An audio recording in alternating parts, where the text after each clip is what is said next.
Hi. Hey, Jared. Can you hear me okay? Yes, absolutely. What do people call you? Do they call you Jeff? They call you Mr. Koons? Do they call you Jeffrey? What do they call you? Uh, I think I hear Dad more than anything.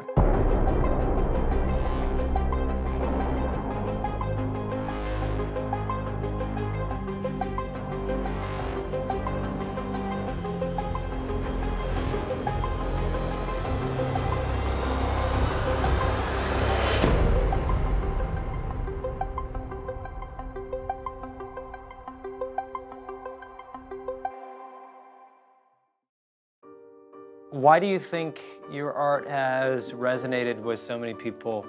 Why do you think you've succeeded? I remember my first day of art school was really like a blast of cold water in the face because I realized I knew nothing.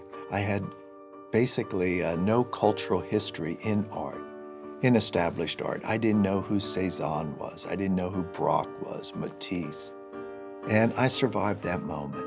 I've always wanted to create an art that automatically the viewer would realize they didn't have to bring anything to the table other than themselves right at that moment. When you look at a work of art, hopefully it excites you, it stimulates you, and you realize, oh, I want to do this, I want to do that. And it could have nothing to do with what you're looking at, but it can just trigger it. And it can get you excited about your own possibility. And it's about that moment forward. So I've tried to work with a vocabulary that's articulated to let the viewer know they are perfect. Everything about them is perfect at that moment. And it's about here forward. How has technology influenced you? How has it changed art? And how do you think it will change art in the future? Technology is always changing life. I mean, any tool that comes into to play in the world, whether it's in harvesting food or crafting a home or to make an artwork, it changes, but it's just a tool.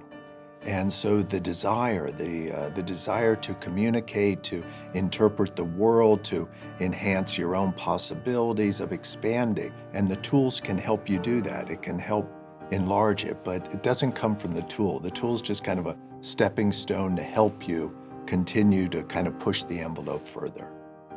I think that a lot of young artists sometimes become confused about technology. And they think there's some responsibility with an art to be new, to be fresh, but it's only a tool.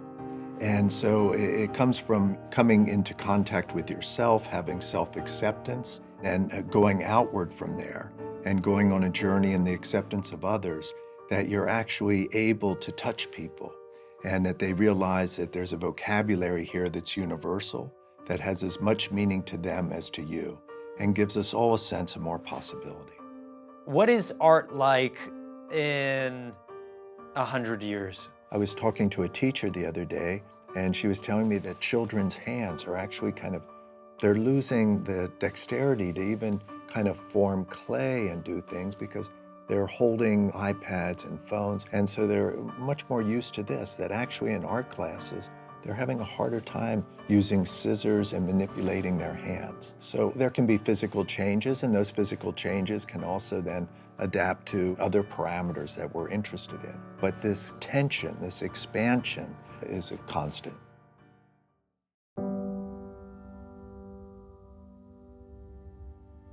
When artists are creating, any thoughts on how what's being created influences the decisions that we make or influences culture or society in a way that actually impacts tomorrow? I think when you're making a work of art, you're being honest. And if you are focusing on what you're doing and really pay attention to that, it connects you to the universal, so it connects you to other people. And this kind of subjective realm of where things start off, your own interest, your own kind of metaphysics, all of a sudden connect to the universal. And in the universal, you're in contact with others. You go from kind of personal responsibility in a way to communal responsibility. This interaction between people, which is the most rewarding in life. It's the highest state that art can take you to, is acceptance of others.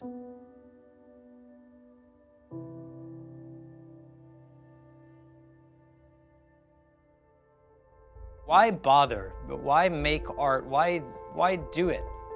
To enjoy life more. It's all about potential, and it's all about the enjoyment of the body and the mind. I mean, to enjoy every little tingle, every little sense of feeling and possibility. And people enjoy sex, but you can feel sensations that are as heightened of that just through being excited about things. And feelings generate ideas.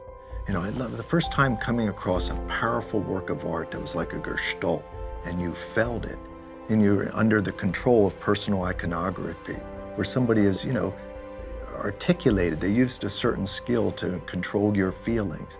And then when I realized that I could feel those sensations, I wanted to develop my own personal iconography so I could affect my feelings, continue to make them more intense, and then to share that with others. Art is what lets the self find acceptance and then to be able to move outward. And automatically, as soon as you have self-acceptance, it leads you to the acceptance of others.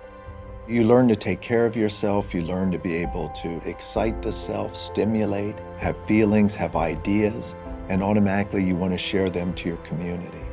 So it magnifies everything. When you have one person experiencing something, and then you take that transcendence, that act, that sensation, and you share it with 1,000, 10,000, 1,000,000. So it turns the light on in the room. It lets us explore our senses and lets us explore our mind.